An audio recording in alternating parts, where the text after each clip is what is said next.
നമസ്കാരം. ഇന്ന് നമുക്ക് നല്ലൊരു നെല്ലിപ്പുളി അച്ചാർ ഉണ്ടാക്കിയാലോ? എങ്കിൽ വരൂ. അതിനായി ഞാനിവിടെ ചീനിച്ചട്ടി വെച്ചിട്ടുണ്ട്. ചീനിച്ചട്ടി നന്നായി ചൂടായി വന്നതിന് ശേഷം അതിലേക്ക് എണ്ണ ഒഴിച്ചു കൊടുക്കുക.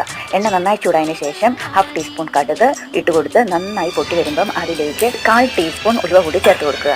അതിനുശേഷം അതിലേക്ക് കുറച്ച് കറിവേപ്പിലയും കൂടി ചേർക്കുക. വെളുത്തുള്ളി, ഞാനിത് ഒരു ഫുൾ വെളുത്തുള്ളി മുഴുവൻ എടുത്തിട്ടുണ്ട്. വെളുത്തുള്ളി ചേർത്ത് കൊടുക്കുക.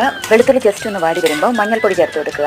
അതിനുശേഷം ഫ്ലെയിം ഓഫ് ചെയ്യുക. ഇതിലേക്ക് 2 ടേബിൾ സ്പൂൺ മുളക് പൊടി ചേർത്ത് കൊടുക്കുക. അത് നന്നായി ഒന്ന് മിക്സ് ചെയ്യുക. പിന്നീട് നമുക്ക് ഇതിലേക്ക് നമ്മൾ ഉപ്പിലിട്ട് വെച്ചിരിക്കുന്ന നെല്ലിപ്പുളി കൂടി ചേർത്ത് കൊടുക്കാം. ചില സ്ഥലങ്ങളിൽ അരിനെല്ലിക്ക എന്നും പറയുന്നുണ്ട്. അത് നന്നായി മിക്സ് ചെയ്തതിന് ശേഷം അതിലേക്ക് ഒരു 1/4 ടീസ്പൂൺ കായപ്പൊടി കൂടി ചേർത്ത് കൊടുക്കുക. പിന്നീട് 1 ടേബിൾ സ്പൂൺ വിനിഗറും കൂടെ ചേർത്ത് നന്നായി മിക്സ് ചെയ്തെടുക്കുക. ഇത്രയേ ഉള്ളൂ, അച്ചാർ റെഡി ആയിരിക്കുകയാണ്. ഇനി ഇതല്ല, കുറച്ചുകൂടെ ഗ്രേവി വേണമെന്നുണ്ടെങ്കിൽ നമുക്ക് കുറച്ചുകൂടെ വെള്ളം ഒഴിച്ച് ഒന്നുകൂടെ തിളപ്പിക്കാം.